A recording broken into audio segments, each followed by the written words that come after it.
உறவுகளுக்கு வணக்கம். நான் உங்கள் ராஜ். நாங்கள் எங்கே நிற்கிறோம்னு சொன்னால் தொண்டமனாறு செல்வச்சன்னதி கோயிலில் வந்து நிற்கிறோம். இன்றைக்கு நாங்களே நீங்கள் வந்தாங்க அப்படின்னு சொன்னால் உங்களுக்கு எல்லாருக்குமே தெரியும், கதிர்காம கோயில் வந்து திருவிழா வந்து தொடங்க போகுது. அந்த திருவிழா தொடங்குறதுக்கு நாங்கள் செல்வச்சன்னதி வாரக்கும் என்ன சம்பந்தம்னு தான் நீங்கள் யோசிப்பீங்க. இந்த செல்வச்சன்னதி கோயிலில் இருந்தால் வந்து வேல் வந்து அனுப்ப போயிடும். அதாவது வேல் அனுப்புகிற நிகழ்வு தான் இன்றைக்கு நடக்க போகுது. அதுதான் நாங்கள் இன்றைக்கு பார்க்குறதுக்கு வந்து நாங்கள் என்ன மாதிரி இருக்க போகுதுன்றது எங்களுக்கும் தெரியல. வாங்க வீடியோக்குள்ளே போவோம். நம்ம சேனல் யாராச்சும் நீங்கள் ஃபஸ்ட் டைம் பார்க்குறீங்க அப்படின்னு சொன்னால் மறக்காம லைக் பண்ணி ஷேர் பண்ணி சப்ஸ்கிரைப் பண்ணி உங்களோட ஆதரவு தாங்க. வீடியோக்குள்ளே போகலாம். நாங்கள் இப்போ நிற்கிற இடம் பார்த்தீங்கன்னு சொன்னால் செல்வச்சன்னதி கோயிலோட அந்த ஒரு பின்பக்கம் பார்த்தீங்கன்னா கோயிலுக்கு பின்பக்கம் வந்து ஒரு கடற்கரை ஒன்று இருக்குது. இந்த கடற்கரையில் வந்து கூடுதலான காலமையில் மூழ்கி போட்டு கோயிலுக்குள்ளே போயிடும். நாங்கள் அந்த கடற்கரை பார்த்துட்டு அப்படியே வந்து நாங்கள் கோயிலுக்குள்ளே வந்து போகிறோம். கோயிலுக்குள்ளே ஏதாவது அப்படியே என்னன்னு சொன்னால் அந்த வேல் வந்து இங்கே அந்த அனுப்பு அந்த பூசை வந்து பார்த்தீங்கன்னா 6 மணிக்கு தான் நேரம். பார்த்தீங்கன்னு சொன்னால் 6 மணி ஆகுது. கடற்கரையை பார்த்துட்டு வந்து இப்போ இந்த கடற்கரை பார்த்தீங்கன்னு சொன்னால் ஒரு குறிப்பிட்ட தூரத்துக்கு அங்கால வந்து போகக்கூடாது. சொன்னால் கூடுதலான நாட்கள் வந்து அந்த அது எல்லையண்டு போட்டு வைக்கணும். இதில் உங்களுக்கு தெரியும், அந்த எல்லையை தாண்டி போய் கணவர் வந்து இந்த கடலோட வந்து இழுத்து கொண்டு போனதெல்லாம் நடந்திருக்கு. அதால் வந்து இப்போ அந்த பூவாகாத மாதிரி அதை தாண்டி போகக்கூடாதுன்றதுக்காண்டி ஒரு மறைப்பு மாதிரி வச்சிருக்கணும். பாருங்க, அந்த ஐயாக்கள் 2 பேர் வந்து குளிச்சு கொண்டு நிற்கணும்.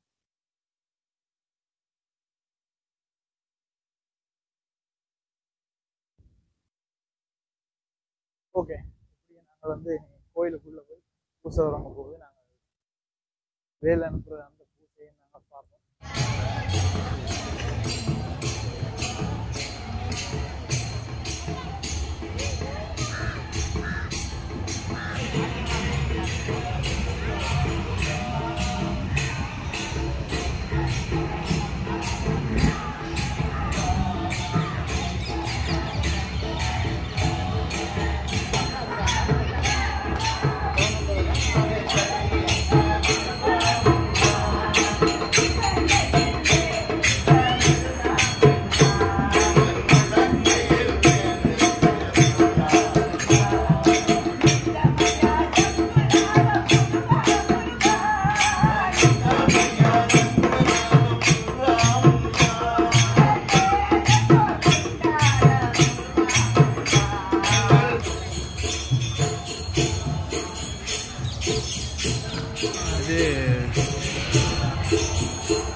கோயிலோட அதாவது கோயில் உள்ளதான் அந்த பூசை வந்து தொடங்கல.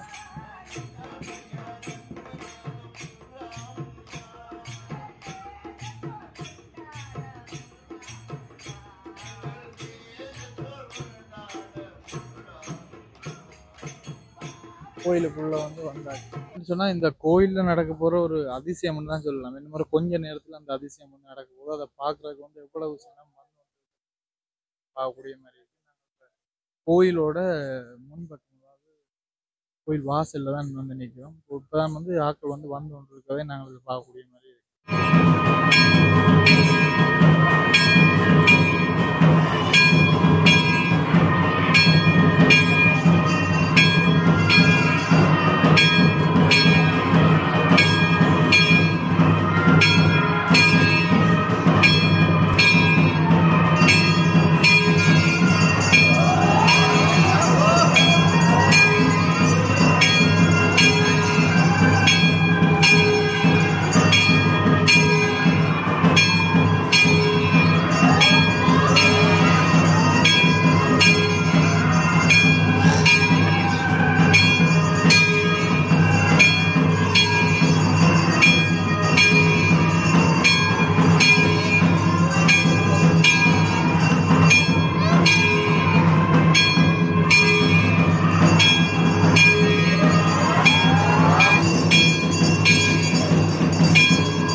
இதில் பார்த்தீங்கன்னு சொன்னால் தம்பி ஒரு ஆள் வந்து விளக்கு ஏற்றுறதை நீங்கள் பார்க்கக்கூடிய மாதிரி இருக்கும். இந்த விளக்கு பார்த்தீங்கன்னு சொன்னால் ரோட்டு வரைக்கும் வந்து வச்சிருக்கணும். இப்போ 2 சைடும் பார்த்தீங்கன்னு சொன்னால் பாதை மாதிரி வந்து வச்சு அதில் வந்து இப்போ தம்பியை வந்து விளக்கு வைக்கிறார்.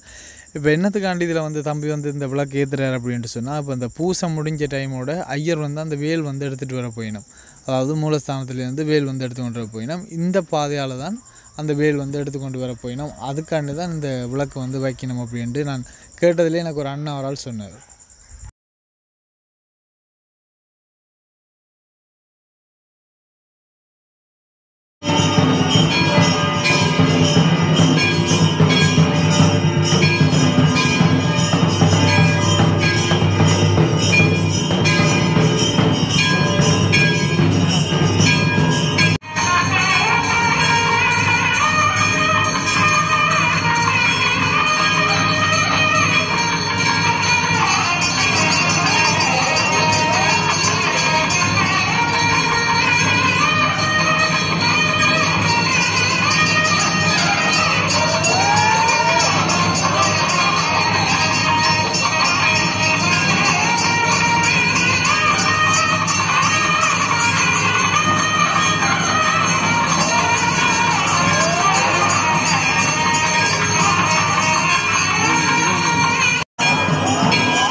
செல்வ சன்னதி கோயிலிருந்து எல்லா வழிபாடுகள் எல்லாம் செய்து வேல் வந்து இங்கேருந்து அனுப்பியிருக்கணும். இந்த வேல் பார்த்தீங்க அப்படின்னு சொன்னால் கதிர்காமத்துக்கு வந்து இன்றைக்கு வந்து போய் இந்த வேல் அங்கே போனதுக்கப்புறம் தான் அந்த கோயில் வந்து திருவிழா வந்து ஸ்டார்ட் ஆகும் அப்படின்ட்டு சொல்லியிருந்துச்சுன்னா.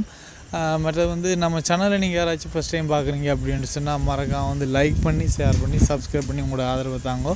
கண்டிப்பாக இன்னும் ஒரு நல்ல வீடியோவோட உங்களை சந்திக்கலாம். தேங்க்யூ. என்ன மாதிரி நீங்கள் இங்கேருந்து வேல் போகிறத பார்த்து நீங்கள் எத்தனை வருஷமா நீங்கள் இந்த கோயிலுக்கு வாரீங்க?